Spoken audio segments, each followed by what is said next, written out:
표시요. 비진입 표시를 보시면 먼저 이제 우리가요 이렇게 의사와 표시가 있죠. 이렇게요. 이 의사 표시가 일치하고요. 뭐가 없어야 되냐? 하자가 없어야 돼요. 이게 이제 가장 중요한데요. 그런데 이것이 의사 표시가 불일치하죠. 이 불일치를 뭐라 하냐? 이것을 의사의 흠결이다 이렇게 얘기를 해요. 이 의사의 불일치를 표의자가요 이것을 알고 있느냐 모르고 있느냐 이게 가장 중요해요. 알고 있느냐 모르고 있느냐 이렇게. 우리가 여기서 보면 가끔가다 뭐라고 하냐면 비진입 표시는 과실로 이렇게 나와요. 과실로. 그것은 안 돼요. 알겠죠? 그래서 과실이 아니고 알고 있어야 돼. 그래서 그것을 비진이다 이렇게 얘기하는 거잖아요. 이것을 여기서요 표의자만 알고 있느냐 이것을 107조 비진이 표시다 이렇게 얘기하고요. 그 다음에 여기에서는 상대방의 양해, 상대방도 그것을 알고 있느냐 이 말이죠. 양해가 있어야 되죠. 이것을 뭐라고 한다? 통정 허위 표시라고 얘기를 해요. 그럼 여기 통정이라는 것은 두 사람이 짜고 있다 이 말이잖아요. 그런데 여기를 보시면 비진이죠. 여기 비진이 뭐다? 이것을 단독 허위 표시다 이렇게 얘기해요. 왜 단독 허위 표시라고 하냐면 표의자만 알고 있잖아요. 그래서 단독이다 이렇게 얘기하는 거예요. 아시겠죠? 여기는 둘이 같이 하니까 양해를 얻어서 하니까 통정이다 이렇게 얘기하고요. 이렇게 모르고 하면 이것을 뭐라고 한다? 착오라고 얘기하는 것이에요. 그런데 여기서 의사 표시가 일치하는데요. 일치하는데 뭐가 있다? 하자가 있다. 하자. 이것을 뭐라고 한다? 사기 강박이다 이렇게 얘기해. 그럼 이제 여기에서 우리가 기본적으로 이 두 가지를 비교하잖아요. 두 가지를 비교하면 표의자만 불일치를 알고 있느냐 양해했느냐 이 차이예요. 그 다음에 이 두 가지하고 이 착오하고 비교하면요 알고 있느냐 모르고 있느냐. 그러니까 비진이하고 통정은 알고 있다는 것이고 불일치를요 이것은 모르고 있다 이런 말이고요. 그 다음에 이 전체하고 이것하고 비교하는 것은 뭐냐면 일치냐 불일치냐예요. 그래서 여기는 사기는 일단 의사표시가 일치한다는 것이고 그 다음에 여기 비진이 통정 착오는 의사표시가 불일치한다는 거죠. 이해됐죠? 그 다음에 이렇게 불일치한 경우는 여기에서 뭐가 있냐면 법률 행위를 해석하는 문제가 발생하죠. 그래서 자연적에서 규범적에서 그 다음에 의사주의 표시주란 말은 비진이 통정 착오에서 나오는 말이에요. 그런데 여기는 일단 사기는 의사와 표시 자체는 일치하잖아요. 그러니까 해석이라고 하는 말을 사용할 수는 없는 것이죠. 이해됐죠? 자, 그 다음에 만약에 이제 가끔 이제 우리가 뭐가 나냐면 밑도 끝도 없이 비진의 표시, 통정의 표시의 성립 요건 이렇게 나올 수 있단 말이죠. 그러면 어떻게 되냐? 첫 번째 의사 표시가 있을 것. 두 번째 그것이 불일치할 것. 불일치를 표의자가 알고 있을 것. 그 다음에 상대방과 양해, 통정하지 아니할 것. 이런 것들이 있어야 돼. 알죠? 순서대로 쭉 가는 거잖아요. 자, 그 다음에요. 여기서 이제 또 독일 민법은 어떻게 하죠? 여기에 심리유보라고 하는 것 하고요. 그 다음에 희언표시라고 해가지고 이것을 농담이죠. 이 농담이라는 것이 있단 말이죠. 이 중에서 독일은 심리유보만 비진으로 봐요. 그럼 심리유보는 뭐죠? 월세를 올리고 싶은데 올려달라는 말을 못하니까 우리 집 이번에 월세 올릴 건데 전 다른 뭐죠? 싼데 집이 있으면 알아봐라 이렇게 얘기하죠. 그런데 실제로 그것을 넣어 나가라 이 말이 아니고 당신이 여기에서 올려주고 계속 살았으면 좋겠어 이런 뜻이라고 그랬죠. 그래서 심리유보요. 그래서 우리는 이 단독 허위 표시를 뭐라고도 표현하냐? 심리유보라고도 이렇게 표현을 하는 거예요. 이렇게. 그러니까 비진입 표시는 단독 허위 표시 또는 심리유보 이렇게도 표현을 하죠. 그런데 우리나라는 이 두 가지를 다 묶어가지고 뭐라고 하냐? 비진이라고 하는 거죠. 두 가지를 다 묶어서. 그래서 우리는 농담도요 비진이 될 수 있는데 너무나 명백한 농담이 있죠. 그것은 안 되지만 그래서 우리가 그래서 자기가 다른 친구를 놀려주기 위해서 하는 것도 비진이가 될 수 있어요. 그래서 뭐라고 표현한다? 비진이 표시를 하게 된 이유나 뭐는 불문한다? 동기는 불문한다. 이렇게 얘기해. 그 말의 뜻은 농담도 비진이 표시가 될 수 있다. 이런 뜻이죠. 알겠죠? 그래서 이것을 이유나 동기는 불문한다. 이렇게 표현을 하는 거예요. 그 다음에 이제 여기서 이제 또 한 가지 이제 중요한 게 이게 바로 여기서 착오라고 하는 것이죠. 착오. 착오는 의사와 표시의 불일치를 알고 있어야 돼. 과실 안 돼요, 과실. 알고 있어야 돼. 그 다음에 모르고 있으면 이것을 착오라고 하는데 이 착오라고 하는 것은 일단 법률행위가 성립하고 난 다음에 문제잖아요. 그러니까 법률행위가 처음부터 불성립하게 되면 착오의 문제는 발생한다, 안 한다? 안 한다. 그래서 착오가 이렇게 되는 것이고요. 그 다음에 이제 여기에서 우리가 비진입 표시에서 첫 번째 중요한 것은 여기서 진이 있는 의사표시죠. 지인이 있는 의사표시 이렇게요. 지인이 있다고 하는 것은 의사와 표시가 일치한다 이 말이잖아요. 그럼 여기서 이제 지인이 있는 의사표시는 이 값을 뭐라고 한다? 표의자라고 얘기하고요. 이 을을 뭐라고 한다? 상대방이다 이렇게 얘기하죠. 그래서 이 값이 청약을 하잖아요. 을한테요. 내가 1억에 살래 청약하면 의사와 표시가 이렇게 있잖아요. 이 사람이 정말로 1억에 팔고 싶어서 1억에 사라고 얘기했다. 그러면 의사하고 표시가 일치하죠. 이것을 뭐란다? 지인이 있는이다 이렇게 하고요. 지인이 있는은 항상 상대방의 선악을 따질 필요가 있어요 없어요? 없죠. 선악 불문하고요. 언제나 그 의사 표시대로 효력이 있는 거죠. 그럼 여기에서 이제 특히 이렇게 세 가지로 이렇게 나눌 수 있어. 첫 번째는 뭐냐면 당시의 상황. 당시의 상황에서는 최선이라고 판단했다 이 말이죠. 최선이라고 판단했다 이렇게요. 그 다음에 두 번째는 강박에 의하여서나마 증여하기로 하고 이런 말이에요. 자, 지금부터 이제 우리가 진이라고 하는 말이 무슨 말이야? 진이라고 하는 것은 진종으로 바라는 것, 이걸 얘기하는 것이 아니고요. 여기서 진이라고 하는 것은 뭐냐? 어떤 말을 표시하고자 하는 표의자의 뭐를 얘기해? 생각, 이것을 진이라고 해요. 어떤 생각. 그래서 여기 한번 보시면요. 당시의 상황은 다 신군부 사건이에요. 이것도 마찬가지로요. 신군부라는 것은 여러분 전두환 정권 때요. 그래서 쿠데타를 일으켰을 때 그때를 얘기해요. 당시의 상황에서는 그것이 최선이라고 판단했다. 그렇게 강박을 당했어요. 일단 주기로 했다. 증여를 하기로 하고 이 말이 뭐다? 생각 이 말이잖아요. 아시겠죠? 그러면 이것을 우리가 뭐라 한다? 지인이 있는 의사표시다. 그런데 이것을 지인이 있는 의사표시라고 얘기하지 않고 뭐라고 얘기한다? 내심의 효과의사. 내심의 효과의사가 결여된 지인이 아닌 의사표시 이렇게 얘기하죠. 그래서 내심의 효과의사가 결여된 지인이 아닌 의사표시라고 할 수 없다 이렇게. 이걸 지인이 있는이다 이렇게 표현을. 한번 볼까요? 내심의 효과의사를 뭐라 한다? 효과의사 이것을 뭐라고 그래? 지인이라고 얘기하죠. 지인이가 결여됐다. 이것을 뭐라 한다? 이것을 비지인이 표시라고 얘기하죠. 지인이 아닌 의사표시를 뭐라 한다? 이것을 비지인이 표시라고 얘기하죠. 그러니까 둘 다 똑같이 비지인이죠. 여기는 비지인이라고 할 수 없다. 그러니까 이걸 뭐라 한다? 지인이 있는 의사표시다. 이렇게 얘기하죠. 알겠죠?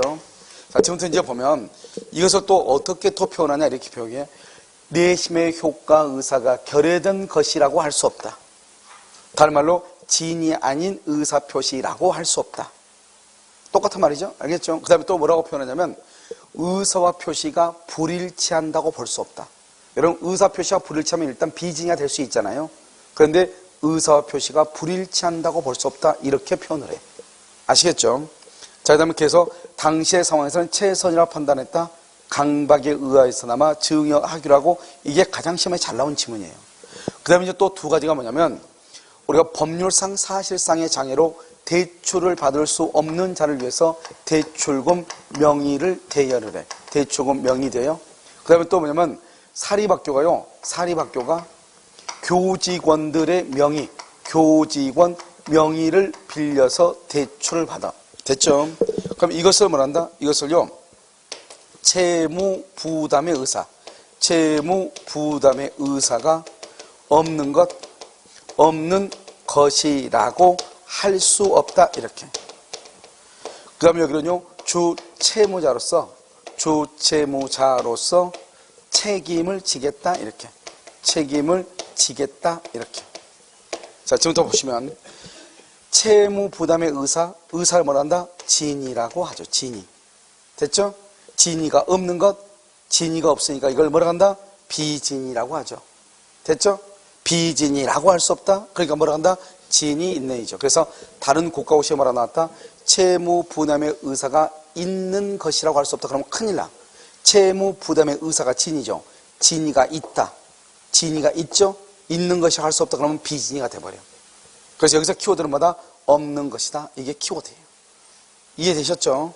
그 다음에 여기는 주채무자로서 내가 책임을 진다. 책임을 진다. 그러면 진이 있는 이죠. 이해되셨죠? 그 다음에요, 마지막으로 뭐가 되냐면, 자의로는 뭐냐? 스스로죠. 스스로 근로자가 사직서를 제출하죠. 사직서를 제출, 스스로 그러니까 지인이 있는 이죠. 그래서 여기까지를 뭐라 한다? 지인이 있는 의사표시다. 이렇게 얘기해요. 그래서 항상 비진위 표시에서는 의외로 지인이 있는 의사표시에서, 이론 문제가 나오잖아요. 그럼 거의 여기에서만 시험에 나와. 아시겠죠? 그 다음에 여기서 이제 비진위 표시죠. 비진위 표시의 원칙. 우리가 비진위 표시라는 말을 썼다는 것은 여기 비진위, 여기 표시잖아요. 알겠죠? 이렇게. 그러면 의사가 없는데 표시했다. 그러면 의사와 표시가 일치한다, 일치하지 않는다? 일치하지 않는다. 일치하지 않을 때는 법률행위를 해석한다. 아시겠죠? 그럼 비진위 표시는 이렇게 갑이 있고 을이 있죠. 갑이 을 표의자라고 얘기하고 을을 상대방이다 이렇게 얘기하고요. 갑이 비진위를 하죠. 줄 마음이 없는데 갑이 을한테 증여를 하고 싶은 마음이 없는데 증여한다고 얘기하죠. 그럼 일단 누가 있죠? 일단 상대방이 있죠. 상대방이 있으면 원칙적으로 무슨 주의다? 표시주의죠. 우리가 항상 표시 그러면 등기나 계약서를 표시라고 해요. 그래서 이 등기가 뭐가 된다? 유효가 되고 이 사람이 뭐가 된다? 소유자가 돼. 그러면 내 앞에 있는 사람이 소유자죠. 내 앞에 있는 사람이 소유자.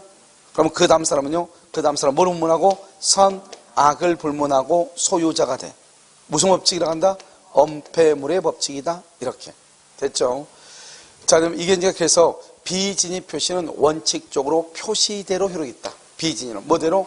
표시대로 효력이 있다. 이 말이죠. 두 번째는요, 비진위 표시. 비진위 표시의 예외를 본다. 이 말이죠. 이것은 이제 뭐죠? 여기가 이렇게 갑이 있고요. 여기 이렇게 을이 있죠. 이 갑을 표의자라고 얘기하고요. 이 을을 상대방이다. 이렇게 얘기하죠. 상대방이 있죠. 그러면 예외를 보면 뭐냐? 이 갑이 청약을 하죠. 청약은요, 여기서 내가 의사 표시죠. 증여할 마음이 전혀 없어요. 없어. 그걸 비진이라고 하죠. 비진인데 갑이 을한테 주고 싶은 마음이 없어. 그런데 준다고 얘기하죠. 그걸 비진이 표시라고 얘기하는 거죠. 그럼요, 이 을이 있죠. 을을. 그럼 원칙적으로 비진 표시는 표시대로 유효가 돼야 되죠. 원칙은요. 그런데 여기 상대방이 있죠. 이 상대방이라고 하는 사람이요. 표의자의 비진이, 진이 아니죠. 이 의사, 비진이를 뭐랬거나 알았거나 이것을 악이라고 얘기하죠. 알 수 있었거나 이것을 과실이라고 얘기하죠. 알았거나 알 수 있었을 경우 그 등기 표시는 뭐가 된다? 무효. 을은 소유자가 아니다. 소유자가 아니죠. 그럼 결국 누가 소유자다? 갑이 소유자가 되는 것이죠. 그럼 여기서 이제 우리가 뭘 하나 알 수 있냐면 여기 을 앞으로 되어 있는 등기가 때로는 무효가 될 수 있다 이 말이죠. 그렇잖아요. 그런데요, 여기는요 등기가 뭐가 되죠? 유효가 되죠. 여기는 왜 무효가 되냐? 이 을이요 갑의 비진이 줄 마음이 없다고 하는 것을 뭐랬거나 알았거나 알 수 있었을 때 표시가 무효가 되는 거잖아요. 표시가 무효. 그럼 이것을요 반대로 해석해봐요. 반대로. 그럼 이 등기 표시가 유효가 되려면요 상대방이요 갑의 비진을 알아야 돼, 몰라야 돼? 몰라야 되죠. 몰라. 선이 플러스 뭐가 돼야 돼? 무과실. 선이 플러스 무과실이 됐을 때 을이 소유자가 돼. 그러니까 을은요 악이나 과실이나 둘 중에 하나만 있으면 이 사람은 소유자가 아닌 거예요. 하나만 있으면 소유자가 아니야. 알겠죠? 무조건 선이 무과실이 돼야 돼. 됐죠? 이것을 우리는 반대 해석이다 이렇게 얘기해요. 그 다음에 봐봐요. 여기 지금 병이죠? 병을 제3자라고 그래. 이 제3자는요 내 앞에 있는 사람, 지금 내 앞에 있는 사람이 지금 등기가 무효죠. 그러면 소유자도 아니다? 아니죠. 우리나라는 등기에는 공신의 원칙이 인정되지 않기 때문에요 내 앞에 있는 사람의 등기가 무효죠. 그러면 우리나라는 그 다음 사람은 죽었다 깨어나도 소유자가 될 수 있다 없다? 없죠. 그런데요 내 앞에 있는 사람의 등기가 무효일지라도 107조 비진위 표시, 108조 통정의 표시, 109조 착오, 110조 사기 강박에 의해서 취소가 돼서 무효가 되거나 등기가 통정의 표시나 비진위 표시로 등기가 무효일 경우 다른 건 안 돼. 네 가지. 알겠죠?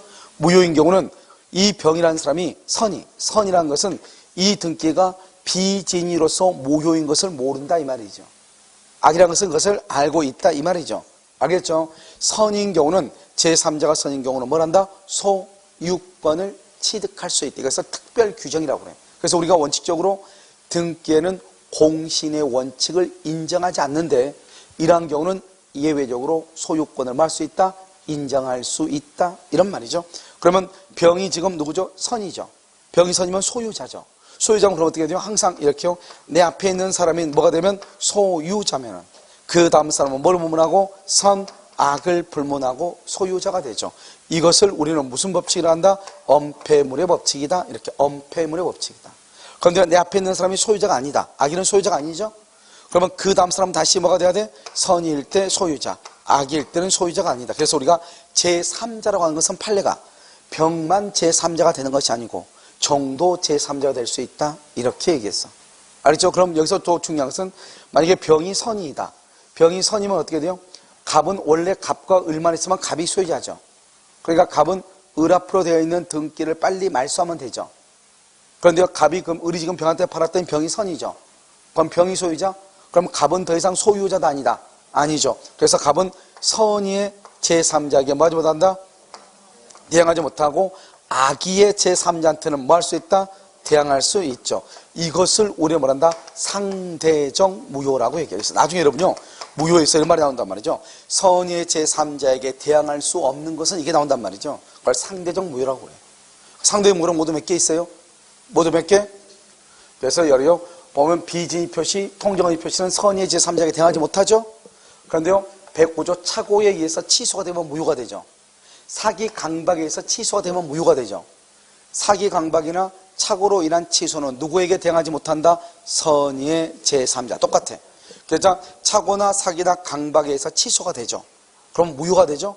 무효가 되니까 선의의 제3자에게 대항하지 못해. 그래서 결국 우리가 상대적 무효 그러면은 비진이 통정이 있고 착오나 사기나 강박에 의해서 취소가 된 경우.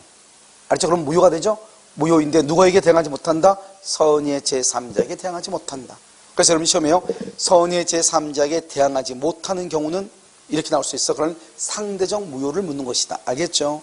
그 다음에 또 우리가요, 비진의 표시로서 무효이거나 통정의 표시로서 무효이거나 착오나 사기나 강박에 의해서 취소가 돼서 무효가 되죠. 이런 경우는 또 뭘 할 수 있다? 무효행위 추인. 무효행위에 뭘 할 수 있다? 추인을 할 수 있다. 그래서 무효행위의 추인이 가능해. 그런데 무효행위 추인이 안 되는 것이 있어. 103조, 104조, 강행법규 위반 이런 것은 안 되죠. 그래서 이런 것은 무효행위 추인이 되는 것이다. 이렇게. 자, 그 다음에 지금 여기 보면 을이죠. 이 을은요, 지금 자기 것을 팔아먹었어? 남의 걸 팔아먹었어? 남의 걸 팔아먹었죠? 지금 딱 보면 누구 거죠? 갑의 거죠. 그러면 이 을이 병한테 처분하면 병이 선인 경우는 소유권을 취득하겠죠? 그러면 어떻게 돼요? 이 선인 경우 소유권 취득하면 갑은 누구에게? 을에게. 갑은 을에게요. 매매 대금에 대해서 뭐를 청구한다? 부당이득 반환. 부당이득 반환을 청구하고 부당이득 반환. 그 다음에 여기서 을이 지금 남의 거 팔아먹었으니까 횡령죄죠. 횡령죄. 그래서 횡령죄니까 그걸 말한다? 불법행위라고 하죠. 불법행위로 인해서 뭐다? 손해배상을 갑은 을한테 청구할 수 있다. 이런 말이에요. 아시겠죠? 그래서 을이 병한테 통정의 표시가 똑같아. 통정의 표시에서도 을이 병한테 처분하죠. 그러면 똑같이 갑은 을한테 뭐 부당이득 반환, 손해배상을 청구할 수가 있는 거예요. 똑같아. 아시겠죠? 그 다음에 이 병의 3대 원칙이 있죠. 병의 3대 원칙. 이 병은 뭐다? 병은 제3자는 선의로 뭐가 된다? 추정하죠. 그러면 선의로 추정하니까 이 사람이 선의가 아니고 악이라고 하는 사실은 누가요? 무효를 주장하는 자. 무효를 주장하는 자가 누구죠? 무효를 주장하는 자가 누구야? 갑이 증명을 하는 것이다. 그래서 여러분요, 무효를 주장하는 자가 증명을 하는 경우는 세 가지가 있다고 그랬어. 첫 번째보다 104조 불공정한 법률행위, 107조, 108조. 이것은 무효를 주장하는 자가 입증해. 누구다? 표의자가 입증을 한다. 이런 말이죠. 아시겠죠? 그 다음에 제3자는 선의이기만 하면 되고, 선의인데 과실이 있더라도, 선의인데 무과실이더라도 소유자가 돼. 그러니까 선의이기만 하면 되고 과실은 따지지 않아. 그래서 거의 대부분 시험에 뭐라고 나오냐 이렇게 나와. 을이 과실 있는 선의의 제3자에게 처분한 경우 이렇게 나와. 과실 있는 선의의 제3자에게 처분한 경우. 과실은 말이 중요하지 않다고 그랬죠? 뭐가 중요해? 선의가 중요하죠. 그럼 병은 소유권을 취득할 수 있다 없다? 있다 이런 말이죠. 아시겠죠? 그 다음에 우리가 제3자 병이 스스로 뭐라고 주장할 수 있다? 무효라고, 비진입 표시로 무효라고 주장할 수 있다. 왜요? 무효는 누구든지 주장을 하니까. 그래서 여러분요, 이게 있죠, 이게 지금 107, 108, 109, 110은 봐봐. 갑하고 우리 비통정 허위 표시로서 무효예요. 똑같아. 통정 허위 표시로서 무효다. 의리 병한테 처벌하면 병은 선인 경우 소유자, 악인 경우는 소유자가 아니다. 병이 악이다. 그러면 정은 뭐 누구일 때? 선이일 때 소유자, 악일 때는 소유자 아니다. 계속 가는 거예요. 그럼 무슨 말인지 아시겠죠? 똑같아. 착오나 사기나 강박으로 인해서 무효가 됐다. 알겠죠? 그 무효는 누구에게 해당하지 못한다? 선의의 제3자. 병이 선이이다. 그러면 소유자. 그 다음에 정은 선악불문하고 악이면 소유자가 아니죠?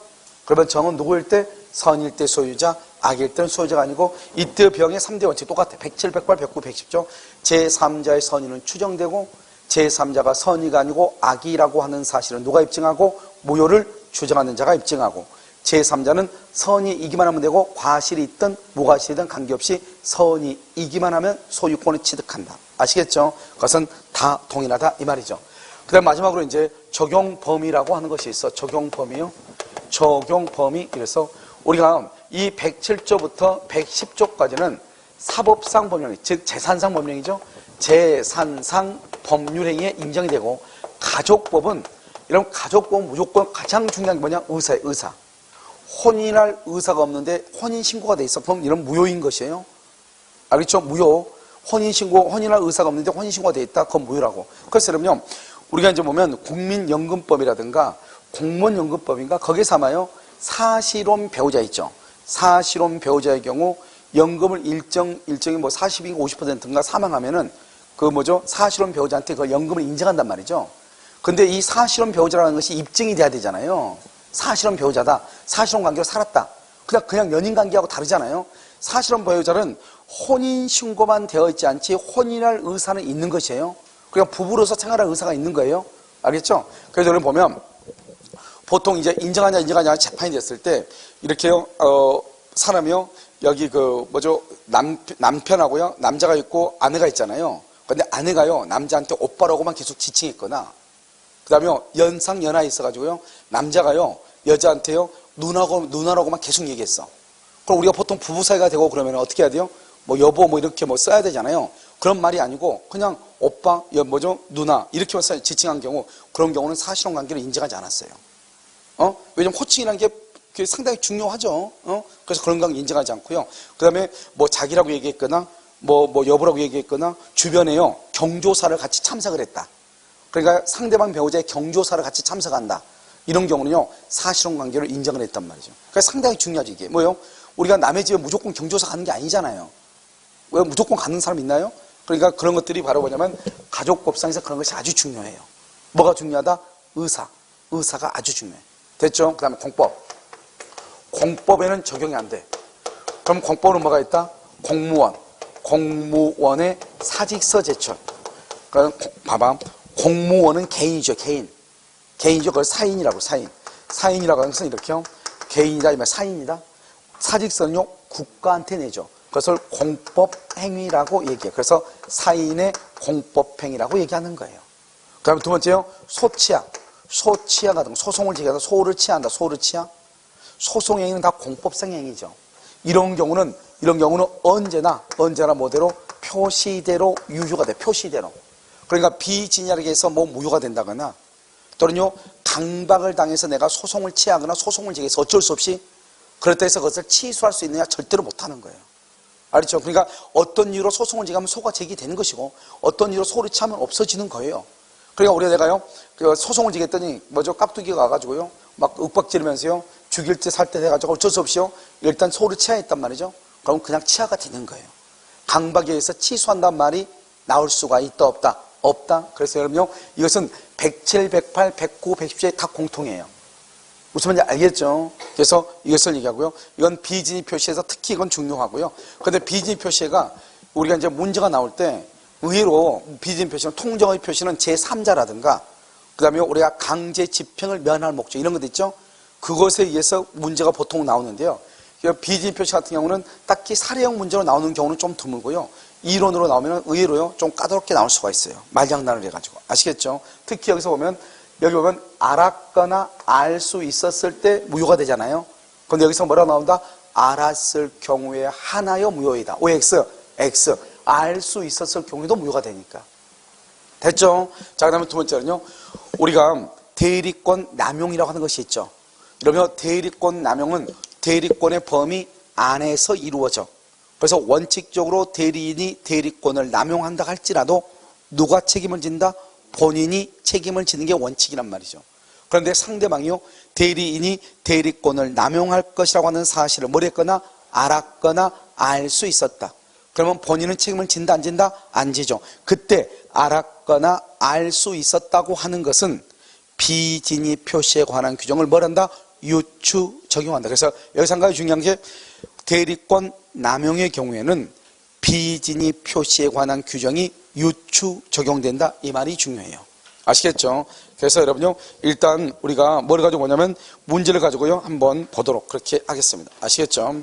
자, 문제를 가지고 한번 보시면 여기요, 자 59번 한번 봐봐. 비진입 표시에 관한 설명으로 틀린 것은 이렇게 되어 있나요? 자, 보시면 1번 진위는 뭐냐? 진위. 그럼 진위가 뭐죠? 진위는 어떠한 의사를 표시하고자 하는 표의자의 뭐를 얘기해? 생각을 얘기한다. 진위는 특정한 내용의 의사표시를 하려는 생각, 이렇게 딱 꺼내야 돼. 알겠죠? 생각을 진위라고 하고, 표의자가 진정으로 마음속에서 바라는 사항을 뜻하는 것은 아니다. 진정으로 바라는 것, 그것이 아니라고. 알겠죠? 어떤 의사를 표시하고자 하는 표의자의 생각, 이게 진이다. 2번 진이 아닌 의사표시는 봐봐. 여기 봐봐. 진이 아닌 의사표시는 뭐죠? 여기 보면 표시는 했는데 표시에 대한 진이, 의사가 없다 이 말이잖아요. 그러니까 내가요, 이 아파트 너에게 줄게, 준다고 했어. 그런데 그 준다는 말에 진정한 의사가 있어 없어? 없는 거죠. 그걸 비진이죠. 자, 다시 한번 봐봐. 여기 진이 아닌 의사표시는 표시행위가 뭐죠? 표시죠. 준다. 표시에 상응하는 내심의 효과, 의사 줄 마음이 있어 없어? 없다는 것이죠. 이것을 우리는 비진이다. 그래서 이것은 혼자만 그러니까 이것을 뭐라 한다? 단독 허위 표시다. 이렇게 얘기를 해. 3번 임대인이 임차인을 내보낼 의도 없이 줄고, 그럼 의도 없이가 비진이죠. 그 다음에 임대료를 올린 목적만으로 건물을 비워달라 표시죠. 이걸 비진이 표시죠. 그래서 이런 경우도 비진이 표시, 이걸 다른 말로 한마디로 뭐라고 한다? 심리유보라고 얘기하는 거예요. 심리유보, 이렇게. 자, 4번요. 부동산 매매에서 비진입 표시는 상대방은 봐봐. 우리가 이런 조심해야 돼. 상대방을 묻는 것하고 제3자를 묻는 것하고 달라. 우리가요, 비진입에서 원칙적으로 비진입 표시가 유효가 되려면, 상대방은 반드시 뭐가 돼야 돼? 선의 무과실이 돼야 돼. 알겠죠? 상대방이 선의가 아니고 악이거나 또는 과실이 있으면 그건 무효가 돼. 상대방이 알았거나 알 수 있었으면 무효가 되니까. 그런데 제3자는 누구이기만 하면 돼? 선의이기만 하면 돼. 다르다고. 상대방은 반드시 선의 무과실이 돼야 돼. 소유자가 되려면. 제3자는 뭐가 돼야 돼? 선의이기만 하면 돼. 차이가 있다고. 그런데요, 상대방이 선의가 아니고 악이다. 알겠죠? 과실이나 또는 있다. 또는요, 제3자가 선의가 아니고 악이다. 이것은 누가 증명한다? 무효를 주장하는 자. 누가? 갑이 증명하는 것이다. 이런 말이에요. 자, 4번 부동산 매매에서 비진입 표시는 상대방이 선의이기만 하면 OX, X, 선의 플러스 뭐가 돼야 돼? 무과실이 돼야 돼. 그래서 4번 틀렸다 이 말이고. 5번 표의자가 강박에 의하여 어쩔 수 없이 정의 의사표시. 어쩔 수 없이란 말은 하다 안 되니까 이 말이잖아요. 알겠죠? 이걸 뭐라 한다? 진이 있느니다. 이렇게. 그래서 비진입 표시에 해당하지 않는다. 그건 뭐다? 진이 있는 의사표시다. 이렇게. 그래서 정답 몇 번이다? 4번. 자, 60번은요. 자, 1번 의사표시는 상대방이 표의자의 지인이 아님을 알았을 경우에만, 지인이 아님을 알았을 경우에만 통정 허위 표시와 마찬가지로 무효가 된다. OX. 틀렸죠? 어느 경우? 알았거나 알 수 있었을 경우 그래야 돼. 알았을 경우에만 틀린다고. 아시겠죠? 2번 상대방이 표의자의 지인이 아님을 알았거나 알 수 있었다는 것은 의사표시에 줄고 누가 무효를 주장하는 자, 무효를 주장하는 자, 그것을 누구라고 한다?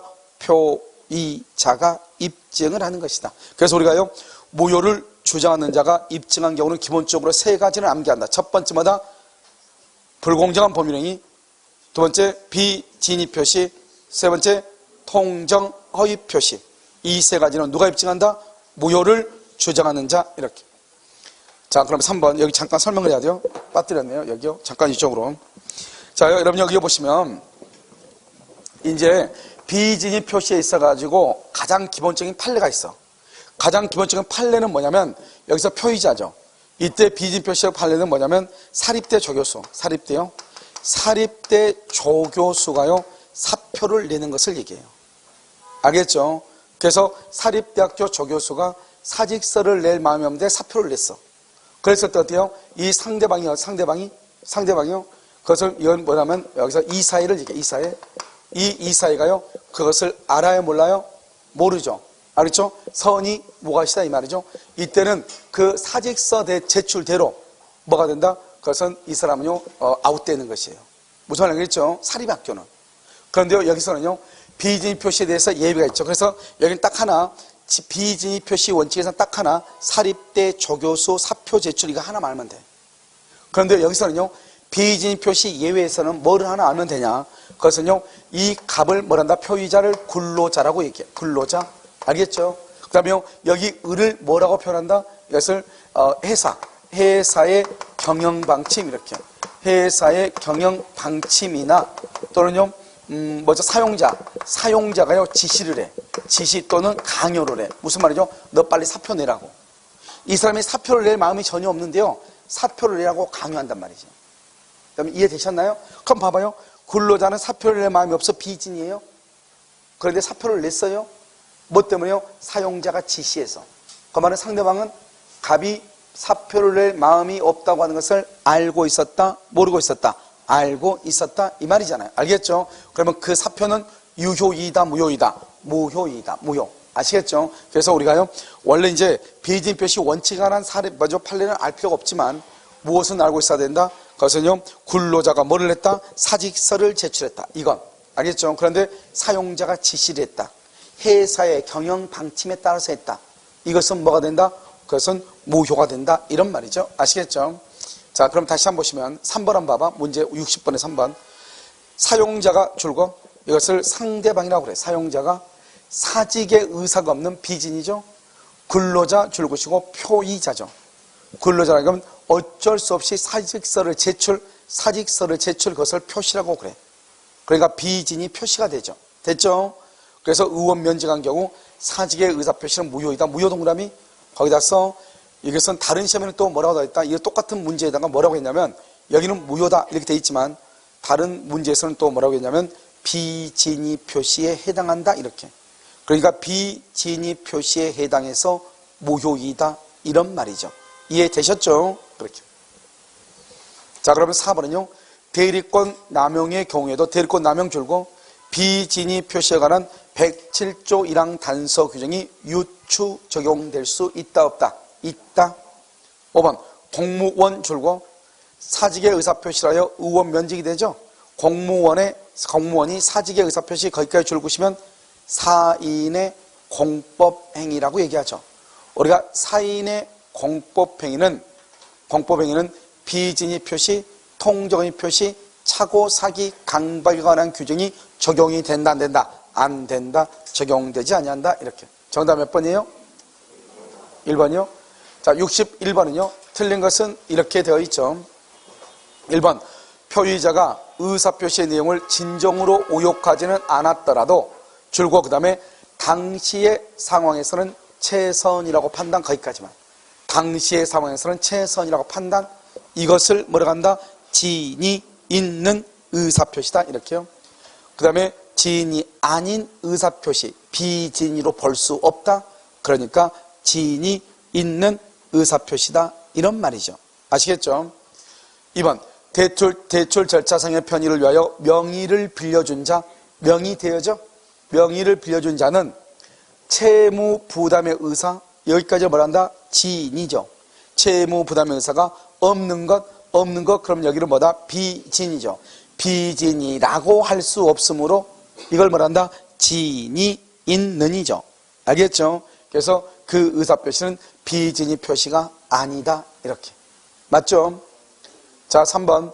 진이 아닌 의사표시로서 무효가 되는 경우 그 무효는 누구에게 대항하지 못한다? 줄고 선의의 제3자에게 대항하지 못한다. 거기를 줄구시고 상대적 무효 이렇게. 그래서 우리가 상대적 무효는 비진이 표시, 통정의 표시 두 가지가 대표적인 것이고 사고나 사기나 강박에 의해서 취소가 되죠. 그럼 무효죠. 그 무효는 선의의 제3자에게 대항하지 못하는 것이죠. 그래서 그것도 상대적으로 본다 이렇게. 자, 4번. 비진이 표시에 관한 규정은 원칙적으로 줄고 상대방 있는 단독형이 있는 동그라미 있는에 적용 동그라미 적용된다 이렇게. 그런데 여러분요 여기 전번달에 보니까요 다른 뭐죠 학원에요 모의고사를 보니까 비진이 표시는 상대방 없는 단독형에도 적용된다. 이게 또 계속 나와요. 그것은 20년 전에 나왔던 문제예요. 그것은 학설상의 문제가 있었을 때 옛날에 사법시험에서 나왔던 문제예요. 근데 지금 우리는 자격증 시험이잖아요. 자격증 시험에서는 학자들 10명 중에서 9명은 O다 가고 1명은 X라 가죠. 그러면 X가 맞아요? O가 맞아요?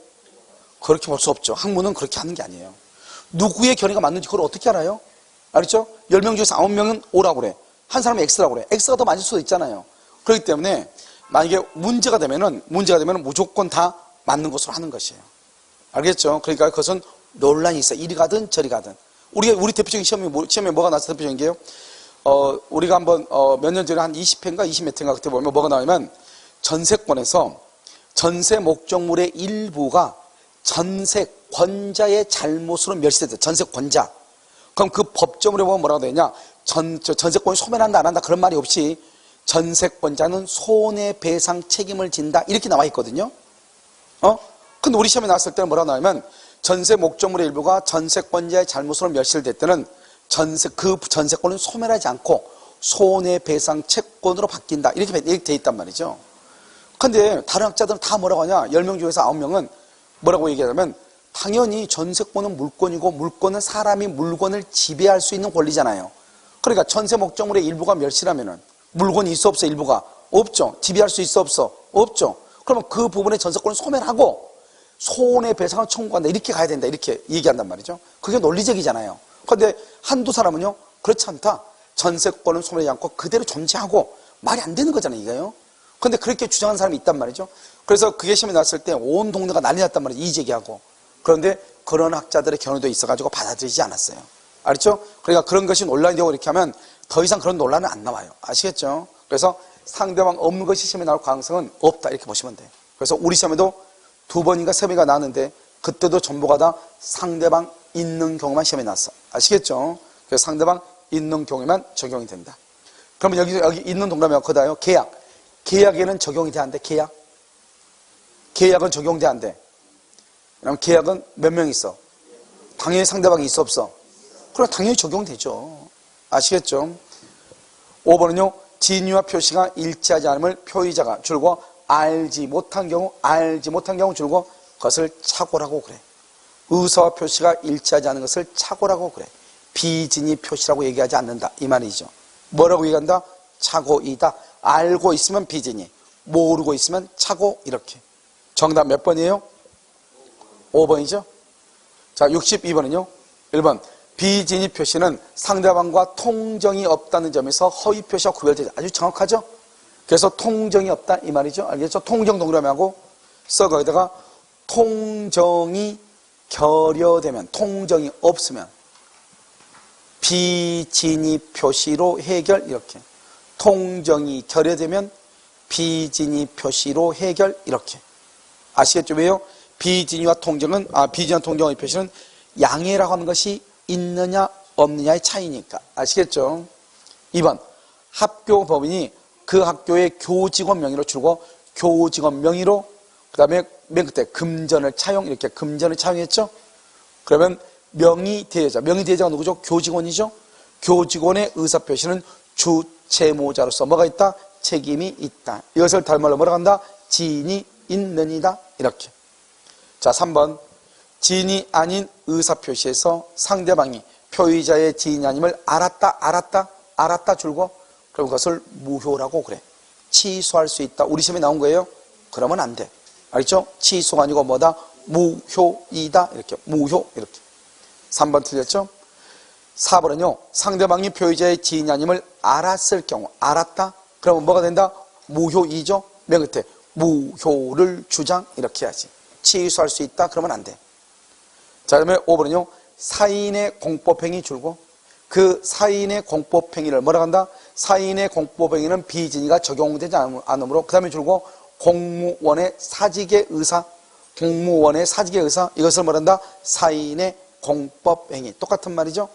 107조가 적용된다, 안 된다? 안 된다. 따라서 맨 끝에 줄고 표시된 대로 효력을 발생. 이렇게. 표시된 대로 효력을 발생한다. 이렇게. 정답 몇 번이다? 3번이죠. 자, 63번은요. 표시가 진위와 다름을 표의자가 알고, 동그라미 알고 그러면 비진이. 여기 차고, 동그라미 차고는요 모르고, 이렇게 모르고. 그래서 알고 있느냐 모르고 있느냐의 차이다, 이런 말이죠. 자, 2번.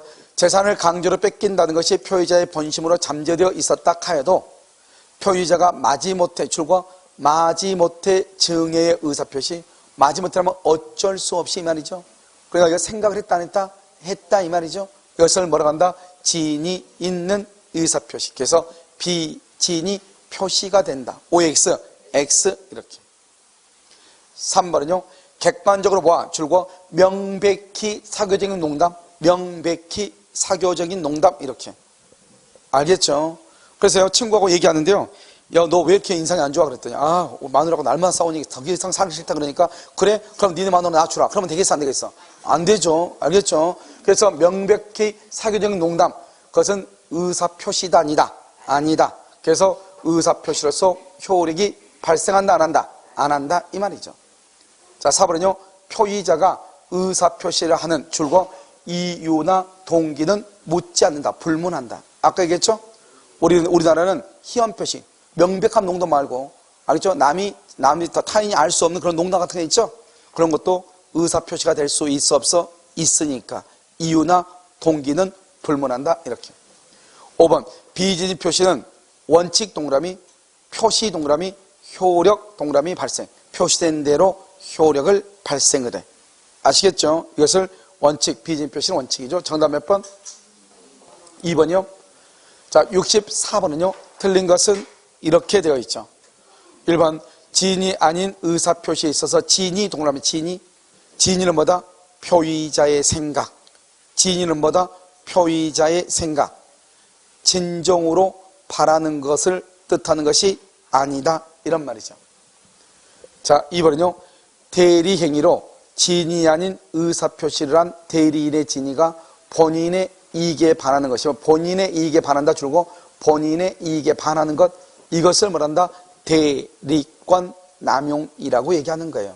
그래서 대리인이요, 본인의 이익에 반해서 자신의 이익을 위해서 하는 것을 대리권 남용이라고 그래. 상대방 줄것이고, 과실로 알 수 없었다. 과실 동그라미, 알 수 없었을 걸, 알 수 없었다. 이것을 선이죠. 선인데 뭐가 있어? 과실이 있죠. 그 대리행위에 대해서 본인은 책임이 있다 없다? 책임이 있어 없어? 그럼 봐봐. 상대방이요, 대리권 남용 사실을 뭐랬거나 알았거나 알 수 있었을 경우, 알 수 있었다는 것을 과실이라고 그래. 그러니까 알았거나 악인데, 악인 없는데 선인데 뭐가 있는 경우? 과실이 있는 경우. 그런 경우도 뭐가 된다? 대리권 남용에 대해서 본인은 책임을 진다, 안 진다? 안 진다. 여러분요, 지금 뭐냐면 여기 봐봐. 우리가 그러면 선의, 악이 얘기하죠. 봐. 여기 선의가 있고 뭐가 있다? 악의가 있죠. 선의인데 과실이 있느냐 무과실이냐 이렇게 쓰는 거예요. 알겠죠? 그러니까 항상 과실과 무과실은 선의인데 너 그거 알았어? 몰랐대. 이건 몰랐대. 어떤 일이 있는지. 모르는데 그러면 잘못이 있어? 그러면 과실. 모르는데 잘못이 없어? 그걸 무과실이라고 그래. 악의인데 과실이야, 이런 말은 안 나와. 그럼 여러분 항상 뭐라고 그래? 악의 플러스 과실 이런 말은 없어. 알았거나 또는 알 수 있었을 경우 과실이잖아요. 알았거나 그것은 악의이고, 알 수 있었던 가시인데 가시는 선의인데 잘못이 있다 이 말이죠. 그럼 여기 한번 봐봐. 여기도 마찬가지로 뭐죠? 알 수 없었다 선의인데 뭐가 있어? 과실이 있죠. 그러면 본인은 책임을 진다 안 진다? 안 진다 이런 말이죠. 알겠죠? 과실이란 말은 뭐다? 알 수 있었을 경우 이 말이죠. 그것을 과실이라고 그래. 본인은 책임이 없다. 3번 배우가 무대에서 행한 대사. 무대에서 행한 대사 주고 대사 배우의 대사죠. 그것은 의사표시이다 아니다? 아니죠. 그래서 적용되지 않는다. 자 4번은요. 매매 계약에는 지인이 아닌 의사표시에 관한 규정이 적용될 수 있다 없다? 있다. 왜요? 매매 계약 계약 동그라미 상대방이 있어 없어? 있죠 있죠. 그러니까 적용된다 이렇게. 자 5번은요. 어떠한 의사표시가 지인이 아닌 의사표시라는 것을 이유로 무효라고 주장하는 경우 무효 입증 책임은 누가 있다? 그 주장 그가 누가 그가 오케이 무효를 주장하는 자. 왜요? 여기 무효라고 주장하는 경우 이렇게 돼 있잖아요. 알겠죠? 그래서 그가 바로 누구다? 무효를 주장하는 자 이렇게 얘기하는 거예요. 이해되셨죠? 정답 몇 번이다? 1번. 그 다음에요 65번은 이제 허위표시니까 이렇게요. 지금 여기까지 이제 보면 우리가 지인이 아닌 의사표시가 하는 문제가 쭉 이렇게 봤단 말이죠. 그런데 여기 보면 계속 뭐가 나오냐? 우리가 어떤 말을 가지고 비지인 표시 같은 경우는 얘기하는 것이 아니고 대부분의 것이 뭐냐면은 그 말장난이죠. 알겠죠? 여기에서는 내용 자체가 그렇게 많지 않기 때문에요. 말장난을 가지고 하기 때문에 문제를 통해서 여러분들이요. 기본서를 봐요. 그래서 먼저 문제를 풀고 그 다음에 물어본다? 유학서를 보시면 돼. 아시겠죠? 자, 그 다음에요. 통정허위 표시 잠깐 보시면 통정허위 표시는요. 기본적으로 우리가요. 세 가지를 딱 보면 돼. 나머지는 우리가 뭐죠? 문제를 풀면서 해석하면 되고 그래서 통정의 표시는 첫 번째 뭐냐면 이런 거죠. 갑이 있고 여기 을이 있죠. 그래서 갑이 아버지고 을이요 아들이죠. 아버지가요 청약을 하죠. 그러면 청약은 뭐다? 의사 표시이죠. 그럼 의사가 뭐예요? 의사가 줄 마음이 있다 없다? 없죠. 이것을 노. 이 사람이요 청약 의사 표시를 이렇게 하죠. 그런데 아버지가요 아들한테 뭐라 하냐면 의사가 여기서 뭐냐면 증여를 하고 싶어. 그런데 증여세가 너무 많이 나온단 말이죠. 그러니까 어떻게 한다? 아들하고 둘이 짜가지고 표시를 매매로 한단 말이에요. 매매. 그런데 이 매매를 진정한 적이 있어 없어? 없죠. 그것을 가장통정이라고 그래. 그것을 가장행위, 가장매매라고 하고 가장이란 말은 유효이다, 무효이다? 무효이다. 그런데 여기는 뭘 했다? 증여. 진짜 증여할 생각이 있었죠? 이것은 숨겼죠. 이것을 은닉했다. 이렇게 숨기면서 이것은 진짜로 증여할 의사가 있으면 그것은 유효가 되겠죠. 자, 그 다음에요. 여기 이제 을한테 등기를 딱 하죠. 그럼 우리가 등기를 할 때 그냥 등기하는 게 아니잖아요. 등기 원인이 있어야 될 거 아니에요. 그런데 그때 등기 원인은 매매로 했겠어요? 증여로 했겠어요? 매매로 했겠죠? 그럼 매매는 유효예요? 무효예요? 무효이죠? 그럼 이 등기도 유효예요? 무효예요? 유효, 무효? 이 등기는 유효가 돼. 왜 이 등기가 유효가 되냐 이 말이지. 매매로 등기했는데 매매는 무효인데 왜 등기가 유효냐 이 말이죠. 무슨 관계 부합하다? 왜 실천계 부합이죠? 실천계 부합 맞아. 왜 실천계 부합이죠? 그럼 등기가 뭐예요? 등기는 뭐가 등기죠? 등기는 오케이. 등기는 현재 무슨 관계? 권리 관계. 권리 관계를 나타내요. 권리 소유자가 누구냐 이 말이죠. 그래서 우리가요 등기는 우리가 표제부 갑구 을구가 있지만 실제로 등기는 갑구하고 을구를 얘기해요. 왜요? 권리 상태를 나타내니까. 아시겠죠? 그럼 등기를 하게 되면 여기서 어떻게 되죠? 1번 이렇게 갑에서요. 2번 을로 이렇게 등기했는데 등기 원인은 매매라고 했을 거 아니에요. 여기서 문제요. 이 을 앞으로 되어 있는 게 등기예요? 매매라고 하는 것이 등기예요? 뭐가 등기예요? 등기는 뭐를 나타낸다? 권리자. 권리자가 누구냐가 등기예요. 매매를 뭐라 한다? 매매를 뭐라고 그래요? 이것을 등기 원인행위다. 이렇게 등기 원인행위다. 이렇게 얘기하죠. 알겠죠? 이게 등기가 아니고 누가 소유자냐 이게 등기라고. 알겠죠? 그런데 둘이 매매한 적이 있어 없어? 없죠? 없어서 이걸 말소해봐. 안 했으니까. 그러면 다시요. 을은갑한테 다시 자기 앞으로 또 등기해달라고 하겠죠? 뭐를 해서? 증여를. 증여도 계약이잖아요. 매매나 증여가 등기가 아니잖아요. 누가 소유자인가 등기잖아요. 매매를 해도 을이고 증여해도 을이잖아요. 그렇잖아요. 그럼 굳이 등기를 말소할 필요 없이 그냥 등기를 그냥 을로 그냥 놓고 세금을 때릴 때 취득세를 때린다, 증여세를 때린다. 증여세를 때린다. 이것을 우리 뭐란다? 우리가 서울을 바로 가나 뭐로 가나 서울만 가면 되죠? 어떻게 하든지 간에 을 앞으로 등기 있으면 되죠? 그럼 된 거 아니에요. 대신 세금을 증여세를 때리겠다 이 말이죠. 이것을 우리는 뭐라고 한다? 실체 관계에 부합한다 이렇게 얘기해. 뭐라고 한다? 실체 관계에 부합한다 이렇게. 그래서 이 등기는 실체 관계에 부합해서 유효가 되는 것이에요. 지금 무슨 말인지 알겠죠? 그래서 등기를 유효니까 이 사람이 소유자죠. 소유자. 을이 이것을 병한테 넘기죠. 그럼 병은요 내 앞에 있는 사람이 소유자죠. 그럼 무슨 법칙이다? 엄폐물의 법칙에서 병은 선, 악을 불문하고 소유자가 돼. 특히 여러분요 모의고사에서 이 사람이 악이란 말이죠. 악일 때 계속 뭐라고 나오냐? 갑은 병 등기에 말소를 청구할 수 있다. 을은 병 등기에 말소를 청구할 수 있다.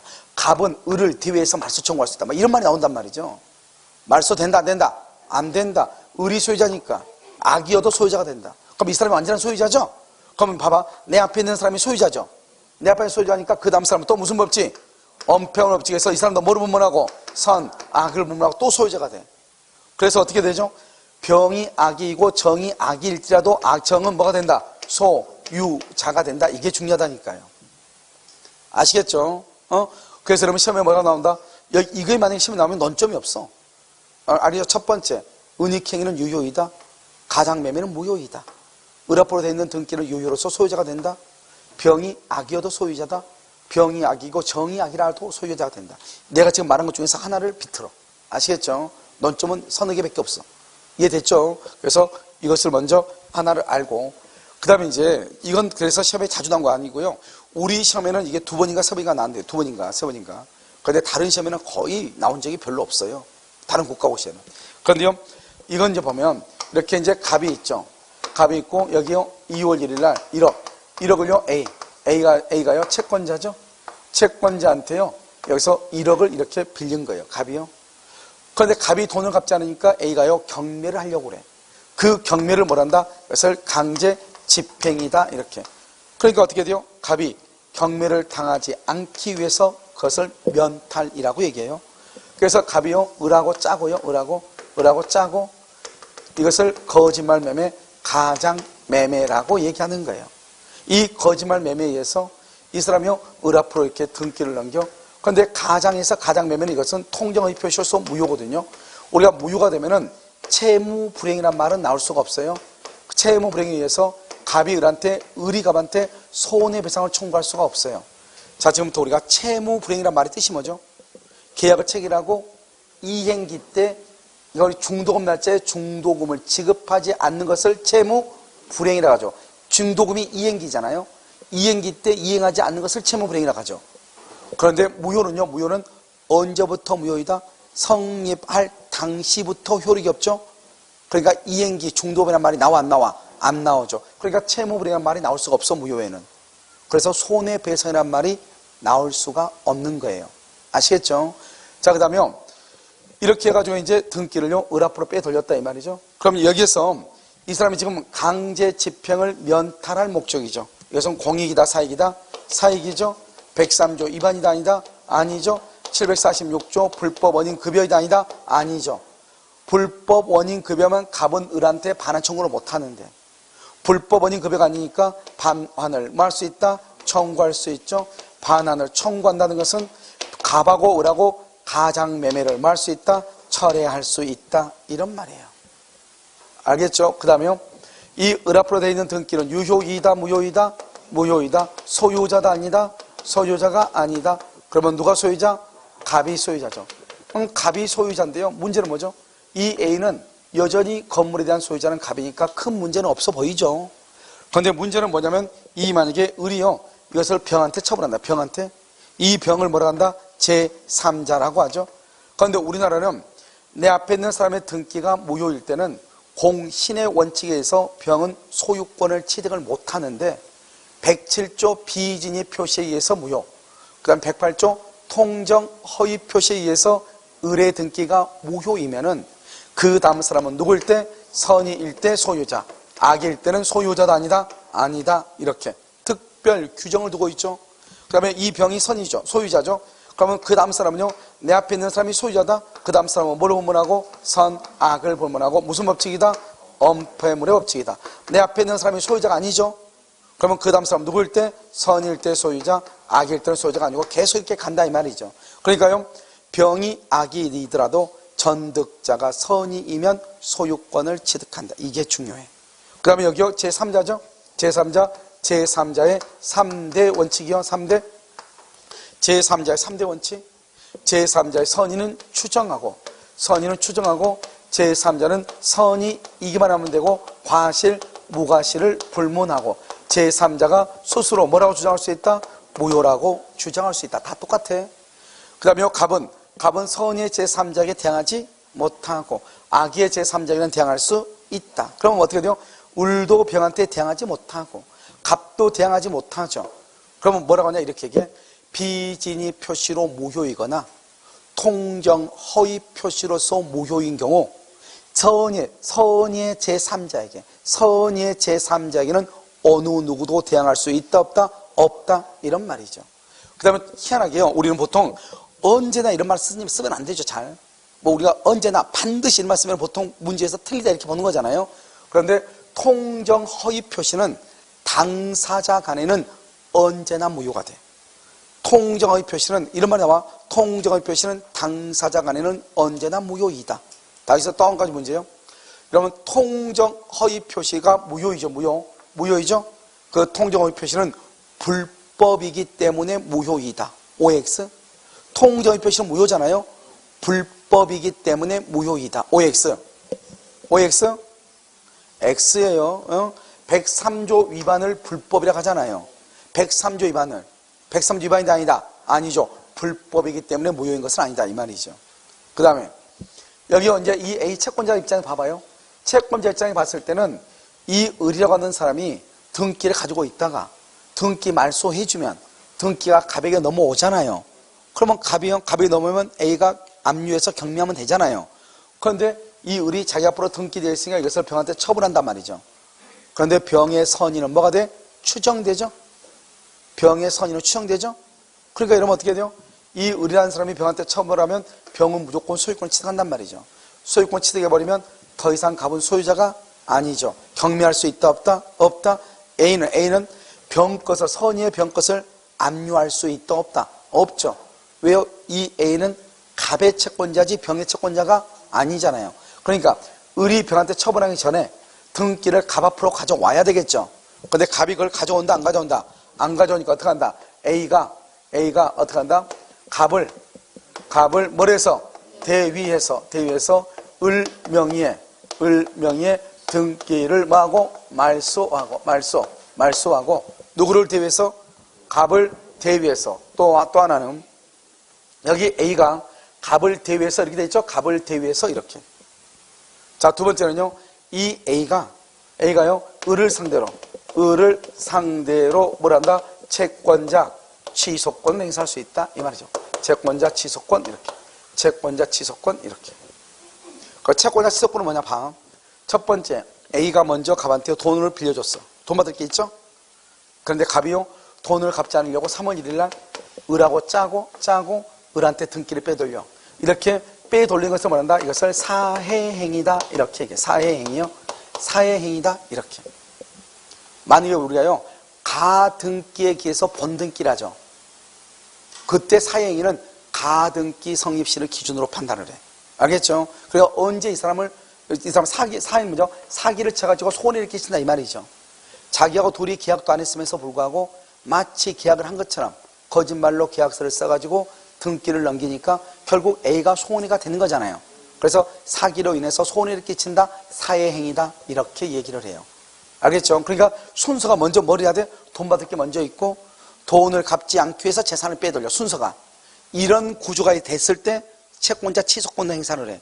그런데 이중매매는 왜 채권자 취소권이 안 되느냐 지금부터 설명을 해. 순서가 뭐라고 그랬어? 먼저 돈 받을 게 있어. 그 다음에 재산을 빼돌려. 자, 그럼 봐. 이중매매는요, 갑하고 을하고 계약을 했어. 갑하고 병하고 계약했어. 어느 누구도 아직 등기가 없어. 어느 누구도 등기가 없으면 이 을하고 병하고는 둘 다 평등한 채권자로서 먼저 등기를 가져오는 사람이 소유자가 돼요. 아시겠죠? 그런데요, 둘 다 계약을 했는데 그러면요, 만약에 갑이요, 을한테 등기해줘봐. 그러면 그때 병이 손해가 발생해. 손해배상이 그때 발생해. 등기 먼저 해주면. 병한테 먼저 등기해주면 그때 을한테 손해가 발생해. 만약에 병한테 등기해줬다, 1번 등기해줬다, 그러면 을은 갑한테 손해배상을 청구할 수 있어. 돈을 받을 수 있다 이 말이죠. 알겠죠? 먼저 등기를 빼돌리니까 그 다음에 돈 받을 수 있어. 여기는요, 먼저 돈 받을 게 있어. 그러고 나서 재산을 빼돌려. 그것을 뭐라고 그래? 사회행위라고 얘기를 해. 그런데 이중양도는요, 먼저 등기를 이전을 해. 그랬더니 이제서야 을이 갑한테 손해배상을 청구할 권리가 생겨. 돈 받을 게 생긴다고. 알겠죠? 그러니까 먼저 갑이 돈을 갚을 게 있는데 돈을 갚지 않으려고 재산을 빼돌린 것이 아니잖아요. 알겠죠? 그래서 원래 이중 매매에서는 채권자 취소권이라는 말이 논리적으로 나올 수 없어. 그래서 여러분 보면 채권자 취소권은 뭐 특정 채권에 대해서는 먼저 채권자 취소권이 안 된다 이런 말을 해. 그건 다 쓸데없는 소리고, 순서가 먼저 돈 받을 게 있어. 그런데 그 돈을 갚지 않기 위해서 재산을 빼돌려. 그것을 뭐라 한다? 채권자 취소권이라고 얘기하는 거예요. 이해되셨죠? 그래서 채권자 취소권. 여러분 채권자 취소권은요, 기본적으로 몇 가지가 있어. 첫 번째, 채권자 취소권은 반드시 어떻게 한다? 재판상 행사하는 형성권이다. 그 다음에 이중매매에서는 채권자 취소권이 된다 안 된다? 안 된다. 통정 허위 표시는 채권자 취소권이 인정될 수 있다. 그 다음에 관습상 법정 지상권, 관습상 법정 지상권이 성립할 수 있다 없다? 없다. 이렇게. 알겠죠? 다시 관습상 법정 지상권이 성립되지 않는다.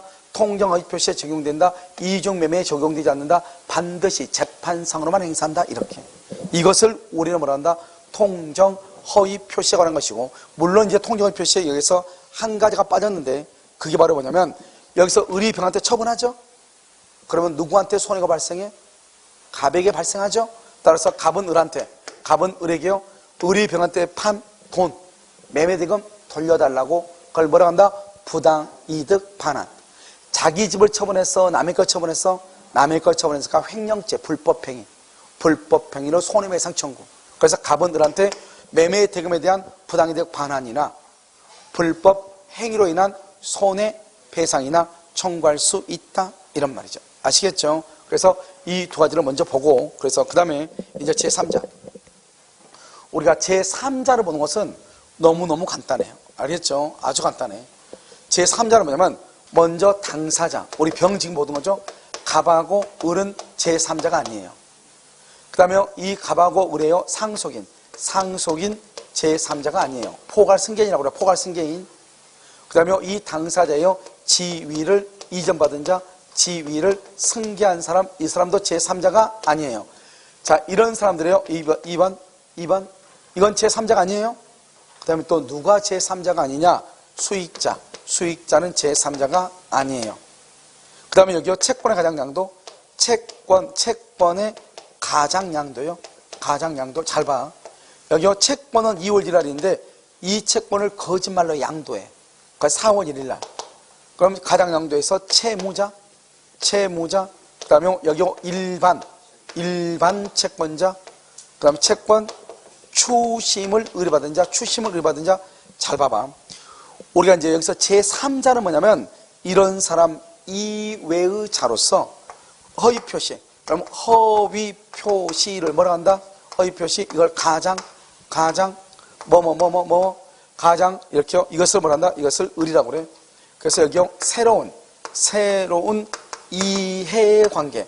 새로운 이해관계, 이걸 병이라고 그래요. 봐봐, 여기요. 채권이 2월 1일 채권이 있죠. 있는 채권을 4월 1일 날 거짓말로 양도하죠. 그렇잖아요. 그럼 이것은 뭐다? 이 채무자는 이미 2월 1일 채권이 있을 때 2월 1일부터 이미 채무자가 있을 거 아니에요. 채권이 있으니까 채무자가 있을 거 아니에요. 그러니까 이 사람은요, 거짓말 양도, 가장 양도가 무효죠. 이 가장 양도 어쩌고저쩌고 여기서 새로운 이해관계를 맺어야 되는데, 채무자는 기존에 이미 있었던 사람이죠. 새로운 사람이 아니잖아요. 그래서 이 사람은 제3자가 될 수가 없어. 알겠죠? 일반 채권자가 뭐죠? 지금 이 채권을 가지고 지금 따지고 있는 거잖아요. 봐봐. 내가 갑이 을한테요 1억을 빌려주고요, 병한테요 2억을 빌려줬어요. 근데 지금 나하고 지금 을하고요 1억에 대해서 지금 문제가 돼. 1억에 대해서 문제가 되고 있어. 1억에 대해서. 병한테 빌려준 2억에 대해서 문제가 된 게 아니고, 그럼 나하고 병하고 관계되는 채권은 이 1억에 대한 지금 문제가 된 채권이 아니잖아요. 그러니까 이것하고 비교하기 위해서 이것을 말한다? 일반 채권이다 이렇게 얘기해요. 그러니까 이 일반 채권은 이 채권하고 관계가 있다 없다? 없죠. 그러니까 제3자가 될 수가 없는 거예요. 그 다음에 추심을 의뢰받는다. 추심. 이런 나중에 인터넷 쳐보면 쉬는 시간에 핸드폰 쳐보면 채권 추심이라고 한 걸 딱 치면은 한 1000개가 나래비로 서 인터넷에. 알겠죠?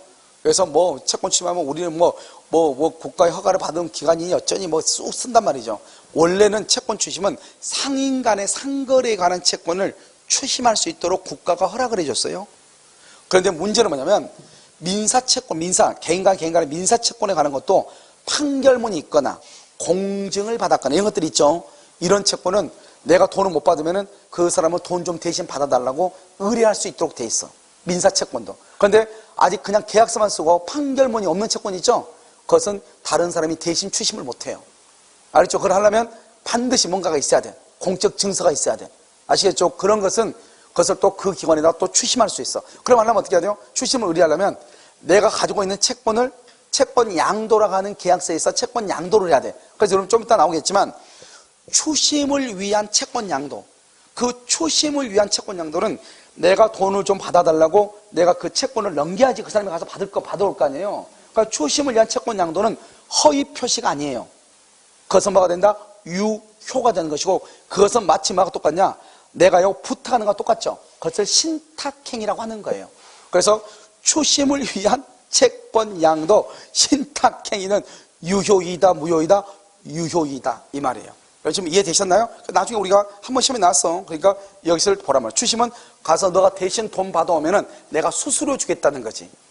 그럼 이해되셨죠? 그것을 추심을 위한 채권 양도다 이렇게. 그럼 자 이제 여기서 이 사람들은 제3자가 아니에요. 그러니까 제3자가 아니라고 암기해. 지금부터 시작.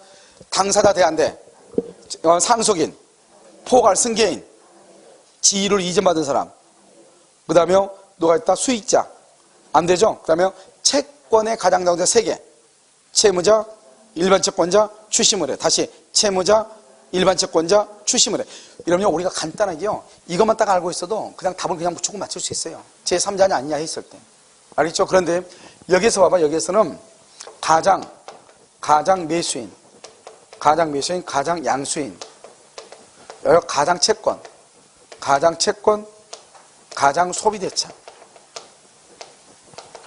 가장 저당권, 가장 전세권 이렇게 딱 4가지만 알면 돼.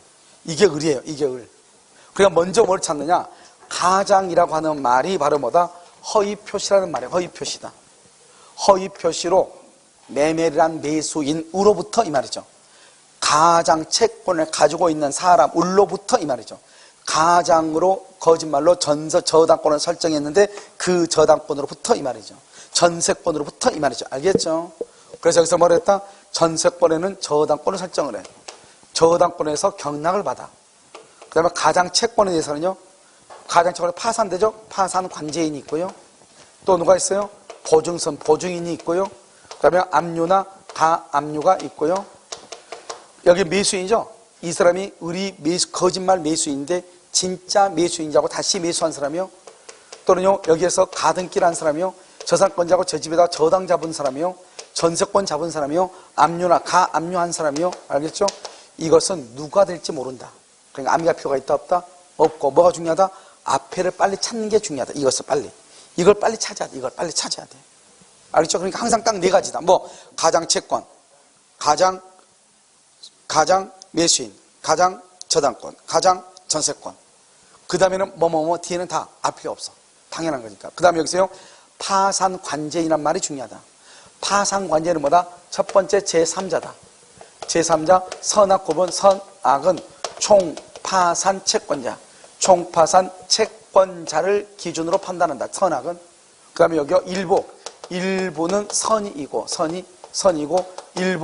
일부는 악이다. 악이. 그래서 일부는 선이고 일부는 악이죠. 그러면 전부가 뭐로 본다? 선의로 본다. 여러분 또 뭐가 있다? 한국 자산 관리공사가 있죠. 관리공사. 이것은 다른 시험에 딱 2번 나왔는데 아직 우리 시험에는 안 나왔다. 자산관리공사. 아시겠죠? 그래서 먼저 우리가요, 여기서 뭐를 먼저 보냐? 제3자에 관한 문제를 먼저 봐. 아시겠죠? 그래서 먼저 해결을 하고, 그 다음에요, 나머지 보면 되니까. 여러분, 제3자에 관한 문제가 몇 번에 나오죠? 70번에 나와요? 자, 70번 한번 봐요. 70번.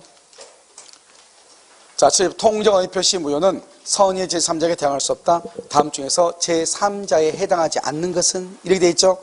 여기 한번 봐봐. 여기서 이제 뭘 보냐면, 여기 가장의 금전 소비대차에 기한 대여금 채권이죠. 알겠죠? 그럼 이걸 뭐한다? 가장 동그라미. 가장. 여기다가 소비대차 줄 거 봐. 소비대차로 해도 되고, 이걸 가장보다 맨 끝에 채권이야. 가장채권. 가장채권. 이런 가장채권 지금 했어? 가장, 여기까지가 을이야. 을. 그 다음에 누가 나오면 무조건 이게 병이에요. 병이 누구다? 가압류죠. 그래, 가장 중요한 게 뭘 찾는 것이다? 가장 뭐뭐를 찾는 거다. 가장 뭐뭐. 자, 두 번째 볼까요? 허위 표시인 근저당권 설정 계약이 유효하다고 믿고 그 피담보 채권에 대해서 의뢰돼 있죠? 이게 좀 어려워. 이건 알아야 돼. 자요, 허위 표시 줄과 허위 표시는 뭐라고 그래? 가장이라고 그래. 가장. 가장을 쭉 와. 쭉 와가지고 여기 뭐라고 돼 있어? 피담보 채권 줄고 피담보 채권 맨 끝에 채권 동그라미. 그걸 가장 채권이라고 그래. 이게 좀 어려워. 이걸 알면 돼. 알겠죠? 지금부터 연습은 똑같으니까 다른 스타일로 안 나와. 알죠? 이거 외에는 안 나와. 다른 거 만들면 그놈은 죽어. 알겠죠? 그래서 가장 채권이죠. 이게 을이야. 을. 그 다음에 뭐라고 돼 있어? 그러면 걔가 병이에요. 자, 그 다음에 3번. 통정한 허위 표시에 의하여 외형상 형성된 법률 관계로 생긴 채권이라고 돼 있죠? 통정한 허위 표시는 뭐라고 그래? 가장. 여기 맨 끝에요. 생긴 채권을 뭐라고 그래? 가장 채권이죠. 이게 을이에요. 여기까지가. 그 다음에 누가 있어요? 걔가 병이에요. 알겠죠? 그 다음에 4번. 4번은 봐봐, 여기요. 가장 행위에 기한 저당권부 채권이네? 가장 동그라미? 채권 동그라미? 여기까지가 을이에요. 그 다음에 누가 있어? 걔가 병이에요. 알죠? 자, 그래서 여러분요, 여기 또 봐봐. 가장 전세권자의 전세권부 채권, 여기. 알겠죠? 그러면 가장 앞에 가장, 맨 뒤에 뭐다? 채권. 그 다음에 6번 봐봐. 가장 소비대차에 기한 채권, 가장 동그라미, 채권 동그라미, 가장 채권이죠. 알겠죠? 그 다음에 여기 한번 볼까요? 여기요. 허위 채무죠? 가장 채무. 가장 채무를 뭐라고? 보증하고, 보증 채무가 보증인이죠? 가장 채무, 을이에요. 보증인, 병이에요. 여러분 지금 이해됐어요? 그래서 여기 한번 봐봐. 여기까지 한번 봐봐. 지금 여기요, 어디냐면 1번부터요. 지금 몇 번까지요? 7번까지. 1번부터 10번까지는 다 똑같은 말이에요. 하나보다 가장채권이란 말이에요. 이 가장채권이란 말이 이렇게 여러 가지로 다양하게 쓰이고 있다 이 말이죠. 그런데요, 이렇게 읽는구나, 이건 찾아가는구나, 이것만 알면 돼. 일단 허위 표시를 가장이라 해가지고 찾아가. 뭐를 찾는다? 채권이다, 뭐가 있는가 찾아가다면 돼. 이해됐죠? 그러면 걔가 을이에요. 그 다음에 나오는 게 뭐예요? 병이다 이 말이죠. 아시겠죠? 그래서 이게 가장 채권 찾는 게 가장 어렵고 나머지는 안 어렵잖아요. 자, 그럼 볼까? 여기요. 8번. 가장 매매의 목적물에 대해서 가장 매수인으로부터 가장 매수인 주고, 가장 매수인, 가장 매매니까 가장 매수인. 그럼 이게 을이에요. 그 다음에 뭐가 나왔어? 그러면 그놈이 제3자예요. 누군지 모르겠지만. 여기 꼭 저당권이 나온 것이 아니고 전세권이 나올 수 있고 가등기가 나올 수 있고 다시 매수한 사람이 나올 수 있고, 그런 건 따지지 말라고. 무슨 말인지 아시겠죠? 자, 그 다음에 9번 한번 볼까요? 가장 채권 줄고, 가장 채권. 그 다음에 뭐가 됐어? 파산됐죠. 파산. 그래서 누구다? 파산 관제인. 얘가 제3자예요. 가장 채권은 을이고 관제인은 병이고. 그 다음에 10번 한번 볼까요? 가장 매매에 의한 매수인이죠. 가장 매매에 의한 매수인. 그렇게 돼 있어요. 가장 동그라미하고 매수인. 아까 내가 딱 네 가지만 암기하라고 했죠. 가장 채권, 가장 매수인, 가장 전세권, 가장 저당권. 딱 4개. 그러니까 그거 찾으면 되죠. 가장 매수인이죠. 그럼 걔가 을이에요. 그 다음에 또 누가 나와 있어? 누가 나와 있어? 가등기. 걔가 병이에요. 알겠죠? 그러니까 봐봐. 이런 봐봐. 무조건 고기를 숙여있다고 해서 일이 해결되는 것은 아니고, 일단 가장 매수인, 가장 채권, 가장 저당권, 가장 전세권을 찾고, 그 다음에 뭐라고 내 있는 거 있어. 알겠죠? 걔가 무조건 제3자라고. 이해됐죠? 자, 그럼 봐봐. 11번. 가장 저당권이에요. 얘가 을이에요. 그 다음에 또 뭐가 있어? 경락. 걔가 병이에요. 그 다음에 12번. 가장 매매의 매수인, 가장 동그라미 뭐예요? 매수인. 가장 동그라미 매수인. 가장 매수인이죠. 그 다음에 뭐가 나와 있어? 다시 매수했다고 되어 있는데, 매수. 그걸 매수인이라고 그래. 다시 매수한 사람. 매수인. 그 다음에 걔가 병이죠? 그 다음에 통정의 표시는 뭐라고 읽어? 가장. 통정의 표로 설정된 전세권, 그걸 가장 전세권이라고 그래요. 가장 전세권 나왔으면 누가 튀어나와야 돼? 저당권이 튀어나오면 돼. 걔가 병이에요. 그 다음에 14번. 가장 뭐라고? 채권이에요. 그런데 채권인데 누가 나왔어? 포괄승계에는 뭐라고 그래? 이퀄 상속인이라고 그래. 상속인. 서 옆줄 긋고. 선이 일지라도 보호X. 왜? 제3자가 아니니까. 상속인은 제3자가 아니죠? 그러니까 선이 일지라도 보호가 안 돼. 선이 일지라도 보호가 안 돼. 그 다음에 14번인가요? 15번. 통정 허위 표시에 의하여 체결된 제3자를 위한 계약에서 제3자 줄고 수익자, 제3자가 아니에요. 그 다음에 16번. 허위 표시의 당사로부터 줄고 계약상 지위를 이전, 제3자도 아니다. 아니죠. 그 다음에 한국자산관리공사 제3자이다. 제3자 한국자산관리공사. 알겠죠? 그 다음에 18번. 채권의 가장량도 줄고 채권의 가장량도 세 가지. 첫 번째 뭐가 있다? 바로 옆에 채무자. 그 다음에 일반 채권자, 추심을 의뢰받은 자. 다시 채권의 가장량도에서 뭐? 채무자, 일반 채권자, 추심을 의뢰받은 자. 이렇게. 아시겠죠? 이건 제3자도 아니다? 아니다. 아시겠죠? 그러니까 봐봐. 우리가 딱 봤을 때 이거 보는 게 몇 개 안 된단 말이죠. 가장 채권, 가장 저당권, 가장 전세권, 가장 매수인. 이 네 가지에서 모든 걸 해결이 돼. 그리고 나서는 뭐다? 수익자 안 된다. 수익자, 상속인 안 된다. 지위를 이전받은 자, 승계한 자 안 된다. 그 다음에 채권의 가장 양도에 있어서 채무자, 일반 채권자, 추심을 의뢰받은 자. 이렇게. 지금 이해되셨나요? 알겠죠? 그래서 이것을 보면 되는 것이다. 이런 말이죠. 됐죠, 지금? 시간이 많이 지났으니까요. 잠깐 쉬었다가요. 다시 문제를 풀고 다시 하도록 그렇게 하겠습니다.